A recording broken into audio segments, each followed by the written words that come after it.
I was always interested in photography. I was a kid that my dad had cameras, so I usually had a camera, took one to camp with me, that kind of thing.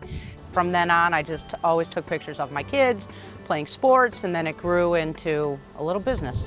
I grew up in Chicago. I thought I would live there forever, but my husband got transferred to Boston. We lived in Hingham for a little over 20 years, and it's funny, when you live in Hingham, even though you're only a few miles from Nantasket Beach and from many of these estuaries, for whatever reason, I didn't explore it too much. About 5 years ago, we built this house here on Straits Pond, and all of a sudden a new world opened up to me.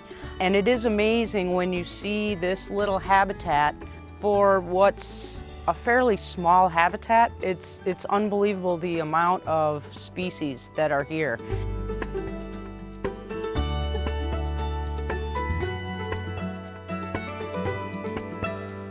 You know, I think probably when I lived in Hingham, if I ever drove by, I never even gave it a second look, but now I wake up and I hear things, I see things. There's a wide variety of shorebirds, and of course they change seasonally, so every season there's something to see, as well as other animals. You know, there's deer, people have seen otters, there's seals, of course, in the ocean, so it's just so rich with nature, and I love doing nature photography, so I had a built-in backdrop.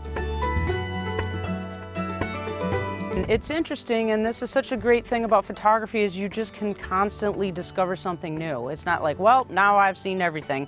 Again, even though since I lived in Hingham and now I live in Hull, I travel back and forth often, almost daily, and I go by the Weir River, right? I go by Straits Pond. I've now become introduced to Foundry Falls, all these places that I just had no idea about, and now everything was new to me.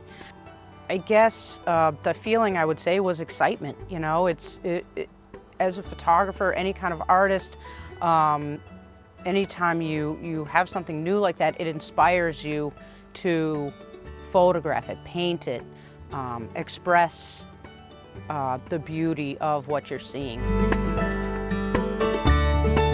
When you're heading down toward Hingham and you have the Weir River on your right there, that's just a classic spot. I teach a photography class, and I always say one composition thing you can look for, composition element, is an S-curve, right, or leading lines. Well, there's a built-in S-curve that takes you right back to the windmill there. There's birds there. Hopefully there's someone passing by in a yellow kayak, and then you've got it made, right? That leads you to the, you know, the S-curve can lead you back to something colorful like that.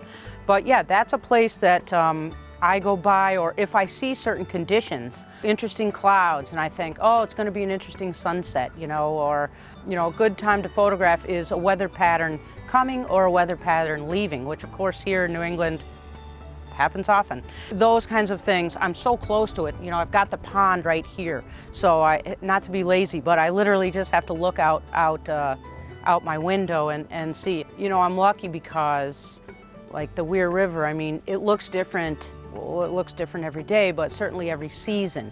You know, and when you can visit the same spot day after day, or month after month, or season after season, you're very lucky because you can learn what kind of conditions are going to provide you with the scene that you're looking for.